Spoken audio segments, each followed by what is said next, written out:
Bem-vindo ao podcast Inovação na Veia. Eu sou Mariela Parolini e estarei com você nessa jornada que conecta boas conversas, pessoas interessantes e temas importantíssimos sobre o ecossistema de inovação e tecnologia. Vamos lá, pega o seu café e vem comigo. Tenho certeza que você vai gostar do assunto de hoje.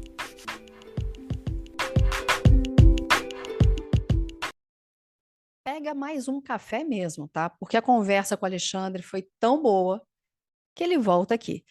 Se você não ouviu ainda, procura o episódio que tem aí com o Alexandre Castro. Mas ele vai se apresentar de novo, para que você saiba quem ele é e vai dar uma resumida no que ele falou até aqui. Alexandre, obrigada por topar gravar mais esse episódio, mas eu queria que você de novo se apresentasse para quem não ouviu ainda aquele outro episódio. Ok, Maria, é um prazer voltar aqui para a gente terminar aquele tema. A minha atividade profissional foi toda como empreendedor, né? Eu não tive a oportunidade de trabalhar em uma empresa que eu não fosse acionista, isso, como já disse, sem ter tido nenhuma referência empresarial na família. Pelo contrário, meus pais, funcionários públicos, mas eu tive uma oportunidade logo aos 17 anos e depois segui esse caminho. Atualmente, já tive 7 negócios diferentes, fui dirigente de entidades de classe e atualmente eu trabalho com treinamentos sobre estratégia, empreendedorismo, inovação, metodologias ágeis. Atuo na Fundação No Cabral, tenho uma empresa de consultoria, trabalhando com esses temas também, presto serviço para o Sebrae, através de um programa da ONU, que é o Empretec. Então, esse é um pouco da minha história. Bom, Para quem não ouviu ainda, o Alexandre começou o episódio anterior falando quais são as características que aquele empreendedor que quer ter sucesso precisa ter. Características de comportamento do empreendedor de sucesso. Vai lá, são 10. Você vai ouvir, ele explicou de uma forma sensacional. E aí, ele entrou para falar de uma jornada empreendedora ágil. Não dá mais para utilizar determinados métodos que antes a gente usava. Para que você entenda, ele vai retomar 3 pontos que ele já tinha falado e depois ele coloca como que vai dar continuidade para realmente ter sucesso nesse empreendimento. Nessa metodologia, Alexandre, no outro episódio você falou de 3 pontos principais: a identificação de reais necessidades, o desenho do perfil do usuário e elaborar a proposta de valor. Eu queria que você falasse desses 3 pontos de uma forma mais resumida para quem não ouviu ainda e quais são os próximos passos além desse. bem, como nós vimos, a primeira etapa da jornada empreendedora ágil e mais assertiva é identificar as necessidades do público que eu desejo atender. E a melhor maneira de fazer isso não é através de entrevistas, como é o processo convencional. A melhor maneira é fazer um mergulho na realidade desses usuários, naquele contexto que eu quero desenvolver a solução. E um mergulho a gente faz de 2 maneiras. Ou experimentando a jornada daquele produto, do consumo daquele produto que eu quero melhorar, ou da prestação daquele serviço que eu quero formatar, ou na utilização de um aplicativo que eu estou propondo desenvolver, eu me coloco no lugar, eu calço os sapatos dos usuários para experimentar e vivenciar essa jornada, porque aí eu vou identificar as dores, as necessidades, eu vou identificar as tarefas que eu tenho que realizar com aquele produto ou com aquele serviço. Então, o primeiro passo é esse, é o mergulho através da experimentação, que é a melhor maneira de se praticar a empatia, de se colocar no lugar do outro, ou através da observação quando a experimentação não é possível. Eu observo o usuário durante a jornada para identificar esses pontos de dores, para identificar as reais necessidades. A entrevista, ela pode e deve ser utilizada, assim como fotografias, gravações, documentações, mas de maneira complementar, de maneira a esclarecer aquilo que eu observei, senti, percebi, ou experimentei. Então, esse é o processo primeiro. É um processo de conhecer a fundo as reais necessidades, desejos e as tarefas que o cliente deseja realizar. Bom, feito isso, eu vou traçar então o perfil de cada grupo de usuário. Cada grupo de usuários tem necessidades, desejos, dores e procura realizar tarefas diferentes com o produto ou serviço.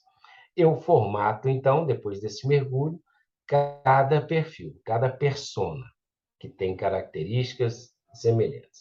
Uma vez que eu fiz isso, eu já tenho, então, nós já temos aí material, insights, para poder pensar numa solução.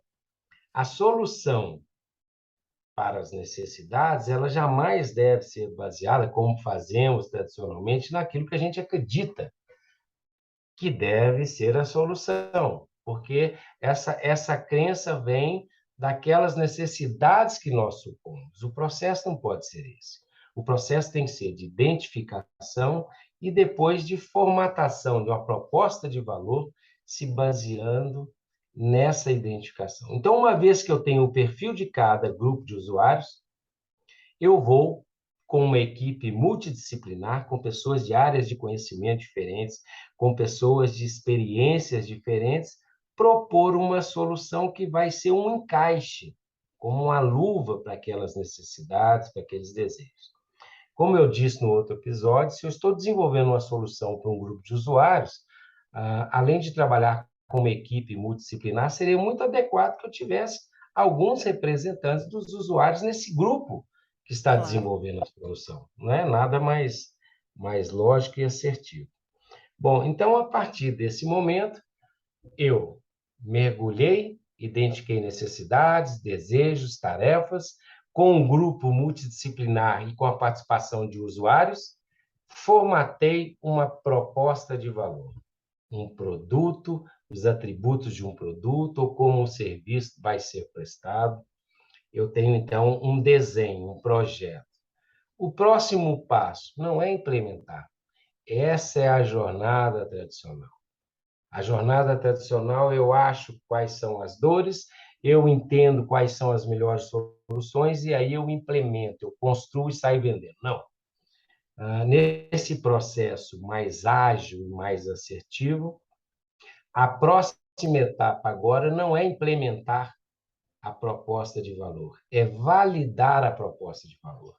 Apesar de ter sido construída baseado num processo de experimentação, de mergulho na realidade, de observação, de complementação com entrevistas, apesar de ter sido desenhada por um grupo multidisciplinar com a participação de usuários, pode ser que essa solução não seja melhor, que ela não seja uma solução válida. Então, nós precisamos, antes de lançar, de construir, de investir mais tempo, dinheiro e inteligência no lançamento, precisamos de validar. Como é que se valida uma proposta de valor? Criando-se protótipos ou MVPs, produtos mínimos viáveis. O que é um protótipo ou um MVP? Eu vou, da maneira mais simples, mais rápida e mais barata, construir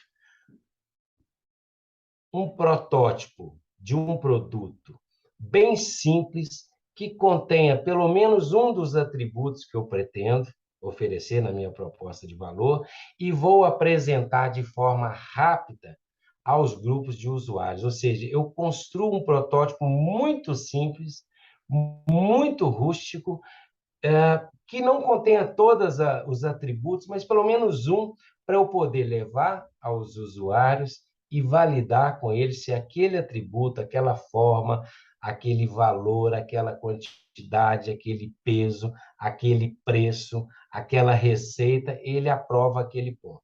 Uma Porque vez que eu senão interajo, eu vou pivotar. aí é o termo. Se eu levo uma proposta, se eu levo um protótipo, e esse protótipo, o cliente fala, não, eu não gostei da forma, E para desenvolver esse protótipo, eu gastei pouco tempo e pouco dinheiro, não existe apego da equipe que está desenvolvendo o produto ou serviço. Não existe apego, porque esse é um outro erro. As pessoas elaboram protótipos, nem protótipos, elaboram o produto acabado e levam para a validação do cliente. Aí o cliente, às vezes, não gosta da forma, mas a forma já está pronta, já se fez projeto, já se fez a injeção do plástico, já se moldou, já se contratou um design industrial, ou seja, aí eu fico aquele esforço de tentar vender para o cliente que a minha solução é boa. Não, o processo de validação de uma proposta de valor não é de venda da proposta de valor, é de aprendizagem, é de continuar aprendendo, assim como eu aprendi com a etapa de mergulho, de observação, de entrevista, de experimentação. Esse é um processo continuado de validação, mas também de aprendizado. A proposta aqui não é vender a proposta de valor imediatamente, é de aprender rapidamente quais são os pontos daquela proposta, daquela solução, daquele desenho do serviço, da prestação do serviço, que o cliente validou e quais aquelas que a gente tem que, como você diz, pivotar, voltar e fazer um novo protótipo. Então, eu faço coisas bem rústicas, gastando pouco tempo e pouco dinheiro, porque se eu errar, eu perdi pouco tempo e pouco dinheiro, e de forma rápida interajo, apresentando. O cliente, os usuários vão me apontando. Isso eu gostei, isso eu não gostei. Aqui está faltando isso. Seria muito bom se tivesse essa outra etapa. Eu volto para o grupo que desenvolve, elaboro um protótipo com essas mudanças e interajo novamente, apresentando ao cliente. Não, você não entendeu, não era bem isso. Aqui eu gostaria assim. Não, aqui ficou bom, mas está me ocorrendo que tem mais esse outro aspecto. Eu interajo, volto de novo, desenvolvo um novo protótipo, gastando pouco tempo e pouco dinheiro, e vou interagindo. Quando é que se termina esse processo de construir, medir, interagir, construir, interagir, medir e aprender? Termina quando, numa interação com os usuários, eu não tenho mais feedback do que mudar, e existe o desejo, o despertar da vontade de consumo, de comprar, quando se consegue um pré-contrato, quando se consegue um pedido de compras. Eric Ries diz o seguinte: você valida uma proposta de valor é com cheque, é com o contrato da prestação de serviço, é com o pedido de compra, assim que se valida uma proposta de valor. E quando isso acontece? Quando, ao final das interações, das repetidas interações, não há mais aprendizado, existe a aprovação final. A partir desse momento é que eu posso, então, investir no aluguel, no ponto, na compra dos equipamentos, na contratação de um designer de sistemas, de aplicativos. Aí sim que eu vou poder investir para escalar e lançar aquele produto ou aquela prestação de serviço. Alexandre, a gente vai fazer uma pausa para o próximo bloco, porque eu quero começar o próximo bloco com um questionamento. O que acontece quando o empreendedor se apaixona nesse processo de validação pelo que ele está apresentando e ele sofre ao tentar mudar aquele protótipo? Espera aí que você vai me responder no próximo bloco.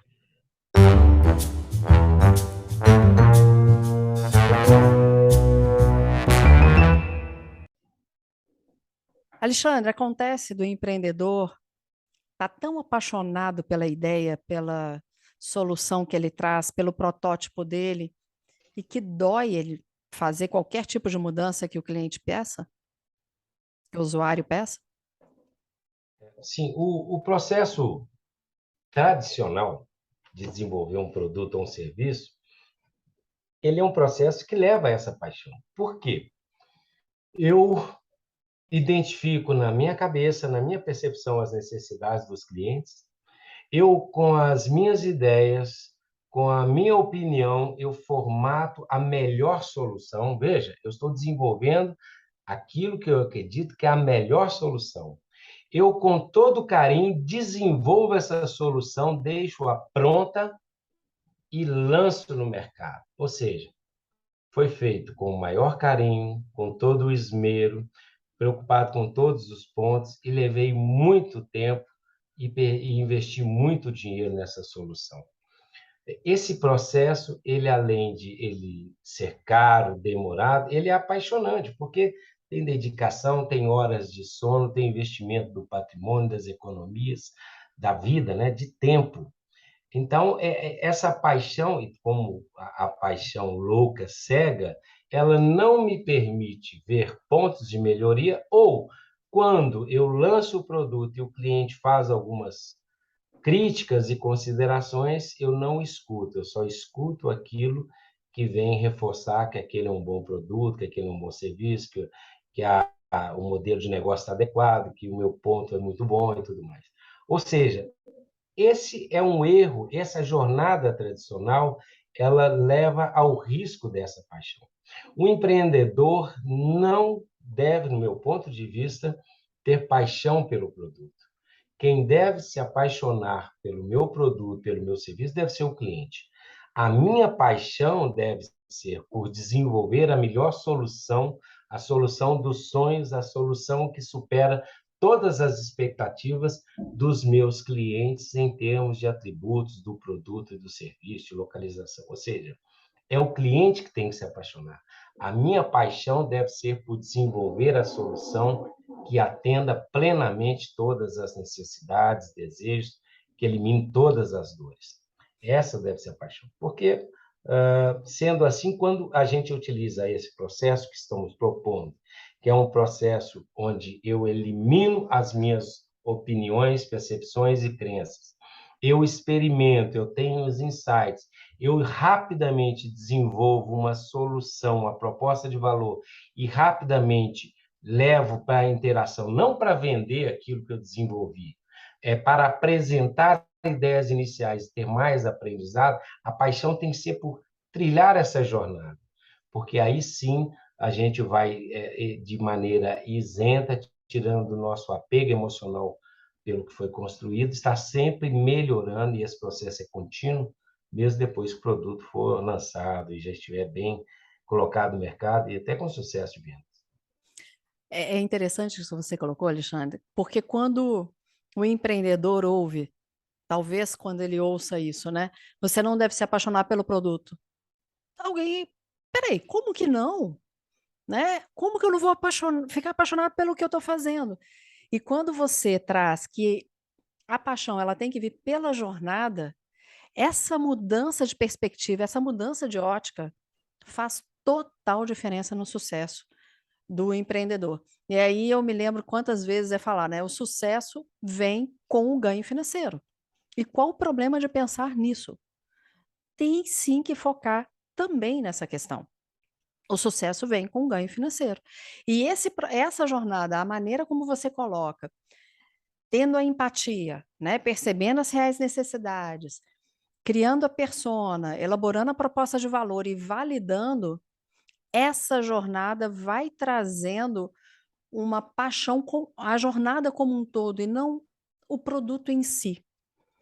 Você pode dar um exemplo de alguém que você viu apaixonar pelo produto e que aí falhou numa dessas partes e depois uma que se apaixonou pela jornada e que deu certo? Ou se você quiser escolher uma das duas também, fique à vontade.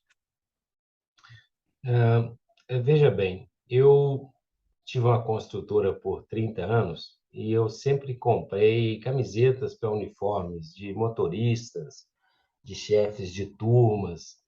Então, eu sempre comprava as camisetas nacionais.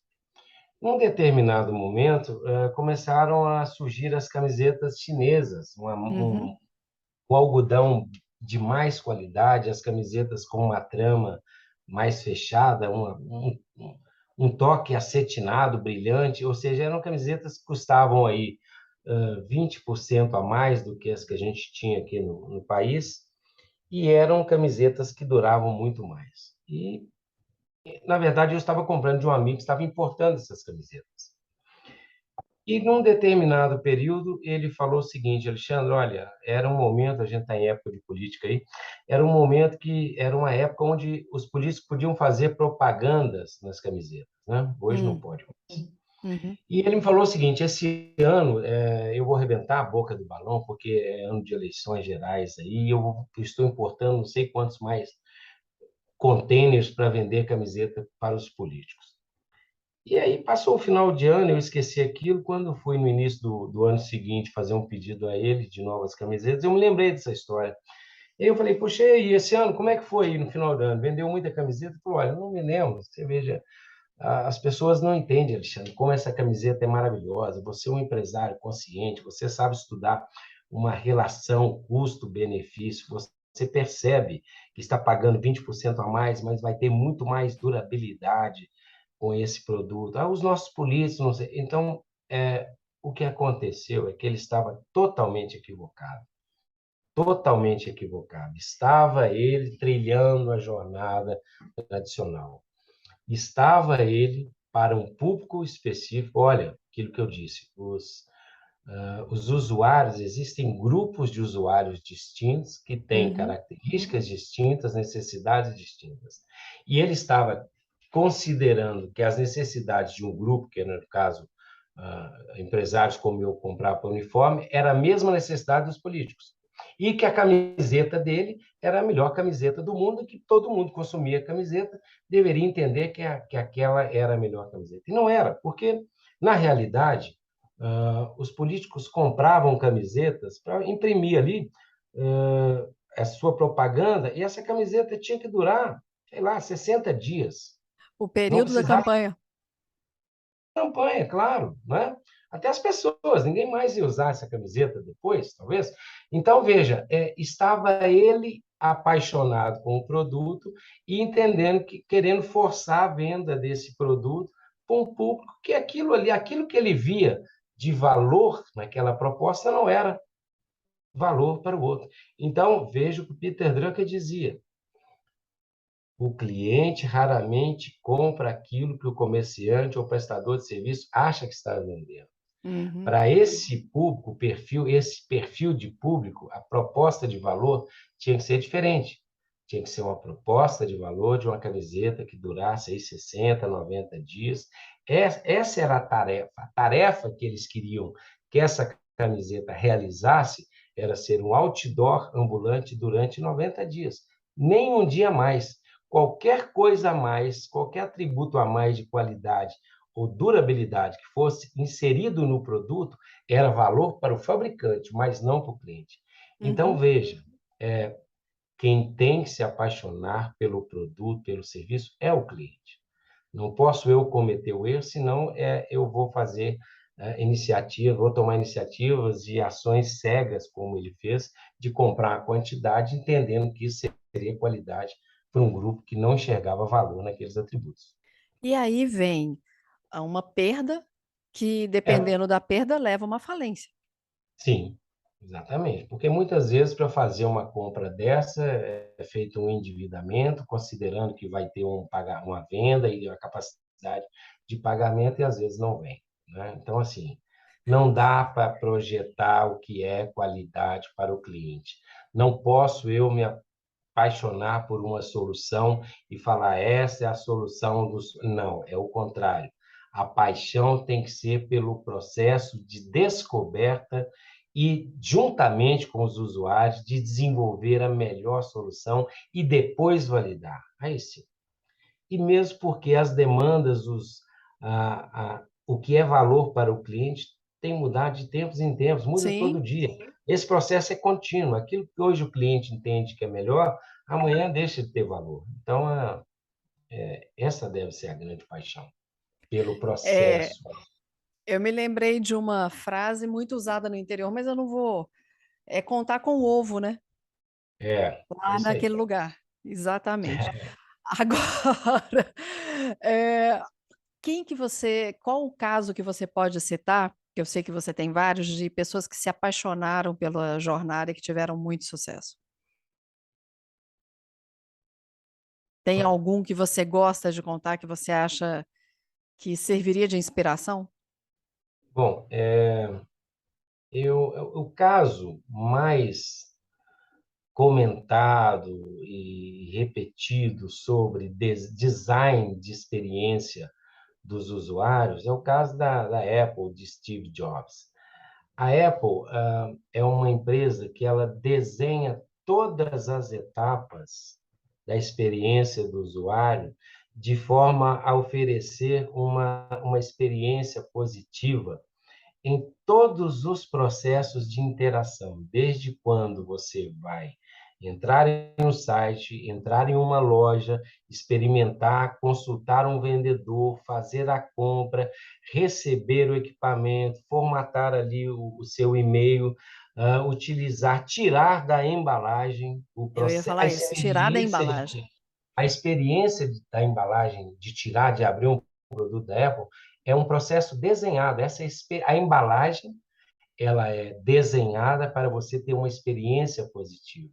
E aí vai depois no suporte, ou seja, então é uma empresa super bem sucedida de pessoas que utilizam esse processo, essa metodologia, de forma muito acertada, de forma muito bem sucedida e que são apaixonados por esse processo, o processo de seguir uma jornada ágil, desenvolvimento de soluções para oferecer a melhor experiência aos usuários. Eu acho que é o caso mais bem sucedido e emblemático que a gente tem, mas apesar de ter vários outros, né? E aí, como eles estão sempre melhorando, sempre tem uma versão atualizada para a gente baixar. A gente, é exatamente o que a gente estava falando, né? Aquilo que é bom hoje, amanhã já não é, amanhã já o concorrente já lança um produto, uma experiência melhor. Então, esse processo de mapeamento de jornada, de elaboração de proposta de valor, de validação, ele é contínuo. Isso é uma corrida sem linha de chegada.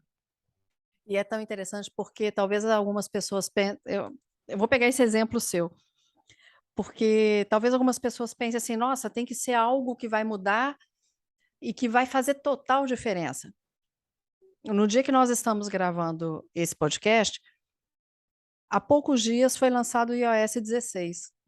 Para quem tem um iPhone e baixou o iOS 16, vê as pequenas mudanças, mas que você, poxa, que legal! Sempre teve uma foto de bloqueio de tela, agora tem uma maneira diferente de fazer uma foto de bloqueio de tela. Então são. E que vai encantando o cliente. E você vai trazendo para isso, foi, poxa, isso aqui não foi algo que já existia, que foi aprimorado e que o cliente fica encantado. É interessante como eles conseguem fazer isso com maestria. E várias empresas fazem isso com maestria. As empresas bem-sucedidas fazem isso muito bem. Porque, e veja mais ou menos como a paixão não cabe nesse, nesse processo em relação ao produto. Porque se eu sou apaixonado com relação ao produto, com relação à versão de um aplicativo, com relação à receita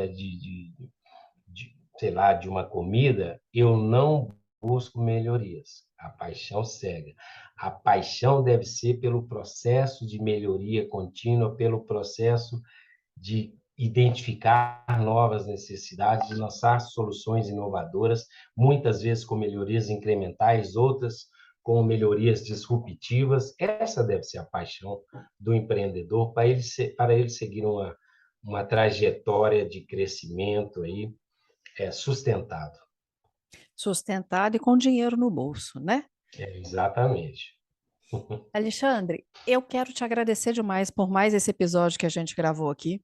Por favor, se você quiser deixar uma mensagem final para quem está nos ouvindo, fique à vontade e deixe também o seu contato para quem quiser te encontrar e conversar mais a respeito com você. Eu que agradeço, Manela, a oportunidade, um prazer muito grande estar aqui junto de você.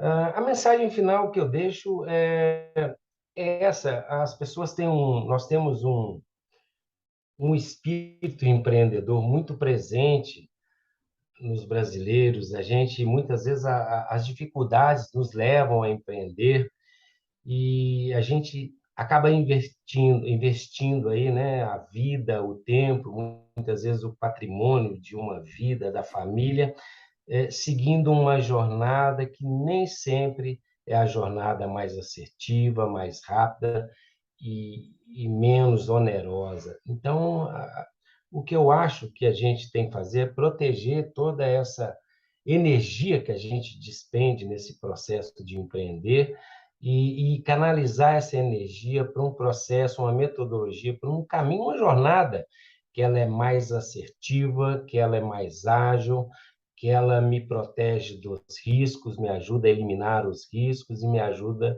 a aumentar as chances de êxito. Então, fazendo assim, a gente vai ter mais realização, mais sucesso, mais realização pessoal, mais geração de empregos, melhorias aí na economia da nossa região, do nosso estado, do nosso país. Então, o meu apelo é: existe uma maneira mais assertiva. Não vamos seguir o processo convencional que já funcionou e funciona muito bem com muitas pessoas. Temos vários exemplos de familiares, de pessoas que foram bem-sucedidas assim, mas hoje a gente tem esse conhecimento de aplicar um método que pode nos proteger de fracassos, de perdas irreparáveis. Então, essa é a minha proposta. Para me encontrar, eu faço parte de algumas redes sociais. O melhor é buscar no meu site, que lá estão todos os caminhos e as redes, que é o www.houseconsultoria.com. House é casa em inglês. Então, www.houseconsultoria, tudo junto.com. Não tem o BR. E se quiserem me enviar um e-mail, é alexandre@houseconsultoria.com. Alexandre, espero que em outros momentos a gente possa voltar a falar de tantos assuntos pertinentes aos empreendedores, porque eu sei o quanto você inspira a tantos e quanto você se preocupa que essas pessoas mudem a mentalidade e que coloquem em prática, né? Não adianta só mudar a mentalidade se não colocar em prática. E eu É sei o isso. quanto você realmente se importa com isso e é pessoas assim que fazem a diferença. Muito obrigada mesmo. E para você que está aqui ouvindo o podcast, lembra de seguir @podcast Inovação na Veia e eu te espero no próximo episódio. Um beijo, Deus te abençoe. Obrigado. O podcast Inovação na Veia é uma iniciativa da FCJ Venture Builder.